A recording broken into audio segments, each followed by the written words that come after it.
So hello friends, welcome back to my another video.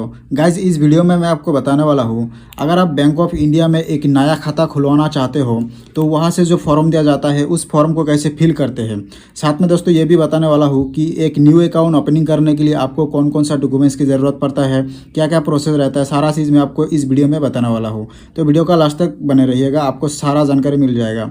दोस्तों form जो है कुछ इस तरह का है। ये जो फॉर्म है आपको बैंक से बहुत ही आसानी से मिल जाएगा, या फिर मेरा वीडियो का डिस्क्रिप्शन में एक लिंक दिया हुआ है, उस लिंक पर क्लिक करके आप बहुत ही आसानी से इसका पीडीएफ फाइल डाउनलोड कर सकते हो। तो गाइस चलिए शुरू करते हैं। सबसे पहले तो गाइस आपको यहाँ पे डेट लिखना है, आपको वही डेट लिखना है आप जिस दिन इस फॉर्म को बैंक में जमा करने जा रहे हो उस डेट को यहाँ पे डाल देना है।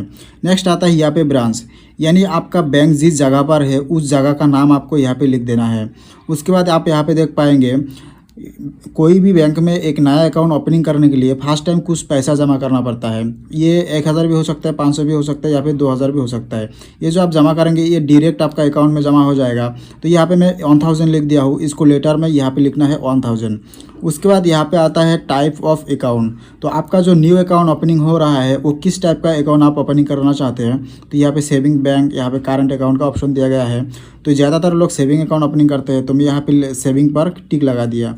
उसके बाद आता है यहाँ पे full name, title of account in capital letters, यानी जिसका नाम पे अकाउंट ओपनिंग हो रहा है उसका कंप्लीट नाम यहाँ पे लिखना है। और जो सारा लेटर है कैपिटल लेटर में यानी बड़े बड़े अक्षरों में आपको यहाँ पे लिख देना है। तो फर्स्ट आपको यहाँ से मिस्टर मिसेस सेलेक्ट कर लेना है। उसके बाद आपका फर्स्ट नेम यहाँ पे लिखना है, मिडिल नेम अगर है तो यहाँ लिखना है, लास्ट में आपका लास्ट नेम लिख देना है। दोस्तों अगर आपका नाम सोनू गुप्ता कुमार है तो आप यहाँ पे लिखेंगे सोनू, यहाँ पे लिखेंगे गुप्ता, और यहाँ पे लास्ट में लास्ट नेम यानी कुमार यहाँ पे लिख देंगे। बाकी जो यहाँ पे 2-3 का ऑप्शन है, अगर आपका जॉइन अकाउंट ओपनिंग हो रहा है तो बाकी लोगों का नाम भी यहाँ पे नीचे इसी तरह से लिख देना है। उसके बाद आप थोड़ा सा नीचे आएंगे, आप यहाँ पे देख पाएंगे maiden name in case of female account, female applicant.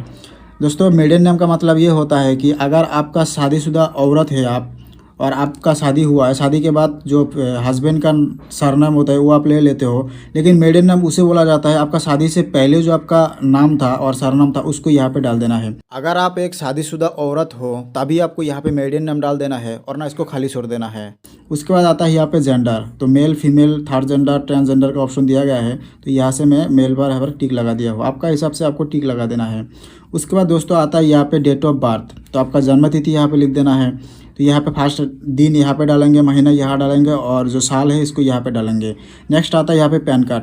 तो पैन कार्ड का जो नंबर है आपको पैन कार्ड के ऊपर लिखा हुआ देख सकते हो, उसको डायरेक्ट यहाँ से यहाँ पे लिख देना है।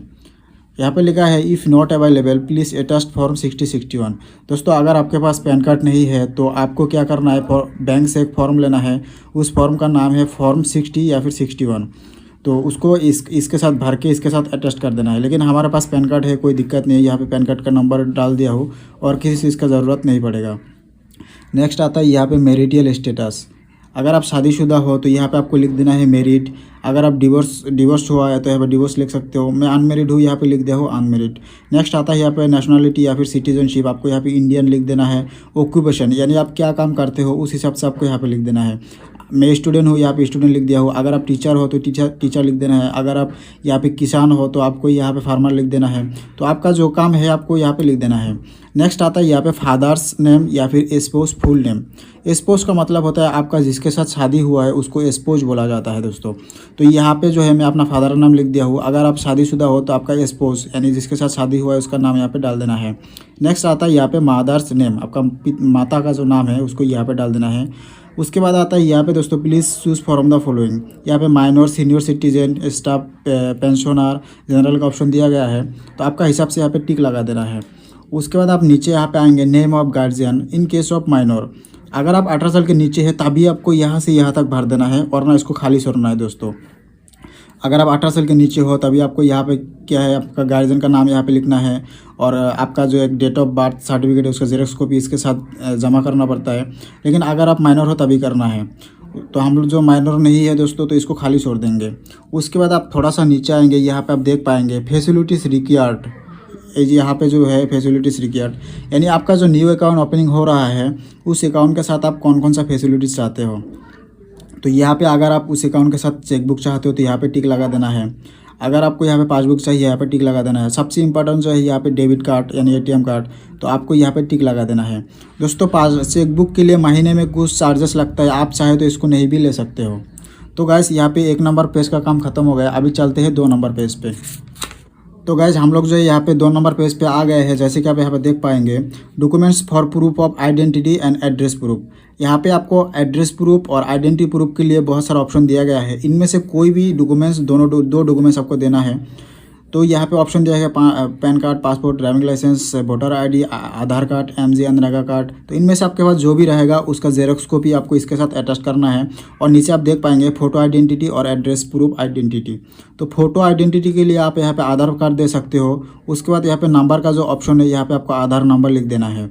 अगर आप यहाँ पे फोटो आइडेंटिटी के लिए आप यहाँ पे अगर वोटर ID दे रहे हो तो यहाँ पे लिखना है वोटर ID, और यहाँ पे वोटर ID का जो नंबर है उसको यहाँ पे डाल देना है। ठीक इसी तरह से यहाँ पे एड्रेस प्रूफ आइडेंटिटी के लिए मैं यहाँ पे आधार कार्ड दिया हूँ, तो टाइप पे यहाँ पे लिखा हूँ आधार, उसके बाद यहाँ पे आधार नंबर लिख दिया हूँ।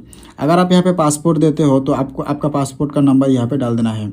उसी तरह से दोस्तों थोड़ा सा नीचे आएंगे, आप देख पाएंगे यहाँ पे परमानेंट एड्रेस। परमानेंट एड्रेस का मतलब होता है दोस्तों आपका जहाँ पे परमानेंट घर है उसको परमानेंट एड्रेस बोला जाता है। तो उसके बाद आपको क्या करना है, यहाँ पे परमानेंट एड्रेस पे आपको यहाँ पे फ्लैट नंबर यहाँ पे डालेंगे, स्ट्रीट या फिर लोकेलिटी जो भी है यहाँ पे डालेंगे। उसके बाद सिटी एंड डिस्ट्रिक्ट का नाम यहाँ पे लिखेंगे, यहाँ पे स्टेट एंड काउंट्री का नाम यहाँ लिखेंगे, पिन कोड जो रहता है उसको यहाँ पे डालेंगे, और आपका जो सबसे इंपॉर्टेंट है मोबाइल नंबर उसको यहाँ पे डाल देना, ये बहुत ज़रूरी है। और यही मोबाइल नंबर आपका बाद में जाके अकाउंट के साथ लिंक हो जाता है। नेक्स्ट आता है यहाँ पे ईमेल एड्रेस। अगर आपके पास ईमेल ID है तो यहाँ पे डाल सकते हो, नहीं तो इसको खाली भी छोड़ सकते हो। नेक्स्ट आप नीचे आएंगे, यहाँ पे देख पाएंगे कम्युनिकेशन एड्रेस। दोस्तों आपको यहाँ पे समझने वाली बात ये है, यहाँ पे परमानेंट एड्रेस और कम्युनिकेशन एड्रेस में फ़र्क है। कम्युनिकेशन एड्रेस यानी करंट या फिर लोकल एड्रेस।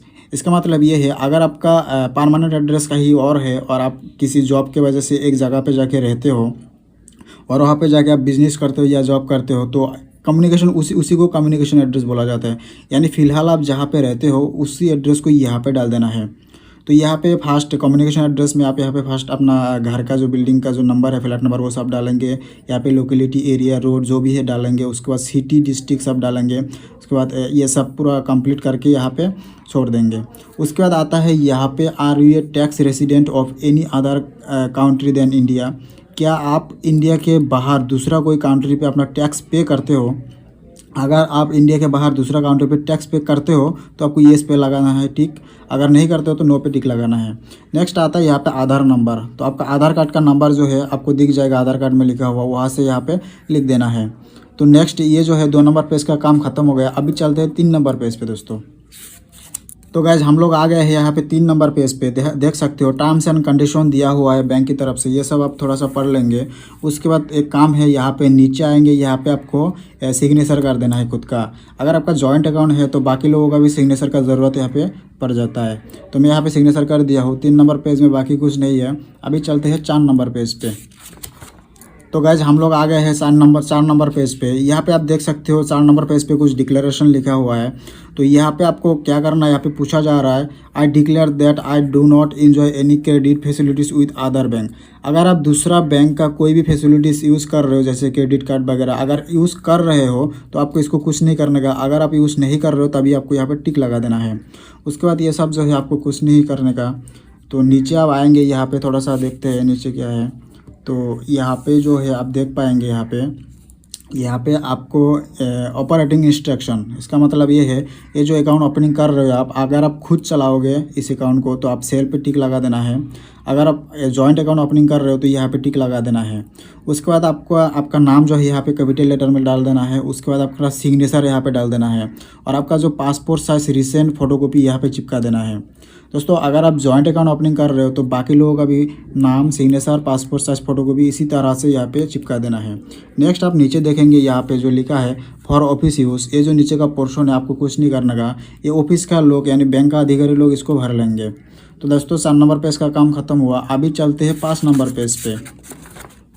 तो गाइज हम लोग आ गए हैं यहाँ पे 5 नंबर पेज पे। आप देख सकते हो form 6061 to be fill by दोस्त who do not have PAN card. दोस्तों ये जो पोर्शन है आपको तभी भरना है अगर आपके पास पैन कार्ड नहीं है, तभी आपको ये भरना है। तो पैन कार्ड जिसके पास नहीं है उसको ये सब जो डिटेल्स है सब यहाँ पे फिल करना पड़ता है। दोस्तों अच्छा रहता है अगर आपके पास पैन कार्ड और आधार कार्ड रहता है तो बैंक में अकाउंट ओपनिंग करना बहुत आसान हो जाता है। तो हमारे पास तो पैन कार्ड है तो इसको खाली छोड़ देंगे। नीचे आप यहाँ पे लिखा हुआ देख सकते हो फॉर्म DA नॉमिनेशन फॉर्म। दोस्तों नॉमिनी का मतलब ये होता है कि अगर आप गुजर जाते हो यानी मर जाते हो तो आपका बैंक में जो पैसा रहेगा वो पैसा कौन उठा पाएगा, उसको नॉमिनी बोला जाता है। तो उसी को मायने में रख के ये सब जो है भर देना है आपको उसी हिसाब से। तो यहाँ पे पहले आपका खुद का नाम डाल देना है, ब्रांच का नाम यहाँ पे डाल देना है। उसके बाद आप नॉमिनी किसको रखना चाहते हो, यानी आपका मरने के बाद आपका पैसा बैंक से कौन उठा पाएगा उसका डिटेल्स आपको यहाँ पे दे देना है। तो मैं यहाँ पे अपना पिता का नाम डाल दिया हूँ राजेश कुमार। उसके बाद आप यहाँ पे देखेंगे एड्रेस ऑफ नॉमिनी। तो आपका जो नॉमिनी यहाँ पे डाले हो उसका एड्रेस क्या है, सेम एस, मतलब इसीलिए लिखा हो क्योंकि मेरा एड्रेस के साथ इनका एड्रेस सेम है। उसके बाद रिलेशनशिप विद डिपॉजिटर, यानी यहाँ पे आप जिसका नाम डाले हो उनके साथ आपका रिलेशन क्या है। तो मेरा फादर है, यहाँ पे लिखा हूँ फादर। तो नॉमिनी का एज कितना है 45 में यहाँ पे लिख दिया हूँ। और नीचे का जो ये शब्द है दोस्तों आपको कुछ नहीं करने का, खाली छोड़ देने का। तो दोस्तों इसके साथ होता है आज का फॉर्म फिलअप ख़त्म। और दोस्तों फॉर्म फिलअप करने के बाद आपको एक आधार कार्ड का जेरोक्स कॉपी, पैन कार्ड का जेरोक्स कॉपी और 2 पासपोर्ट साइज रिसेंट फोटोकॉपी लेके आपको बैंक में सबमिट कर देना है। और उसके बाद 2, 3 या फिर 5 बिजनेस वर्किंग डेज़ के अंदर आपका जो अकाउंट है कम्प्लीटली ओपन हो जाता है। उसके बाद आपको बैंक की तरफ से passbook, chequebook, debit card by post आपको आपका एड्रेस पे दिया जाता है। आप चाहे तो ये जो है आपका जो डेबिट कार्ड ये सब पासबुक, चेकबुक आप बैंक से भी कलेक्ट कर सकते हो। तो गाइस उम्मीद है आपको ये वीडियो ज़रूर पसंद आया होगा। वीडियो से ज़रा सा भी मदद पहुंचा है तो वीडियो को एक लाइक ज़रूर कीजिएगा। चैनल पर नए हो तो चैनल को सब्सक्राइब ज़रूर कीजिएगा। थैंक यू दोस्तों।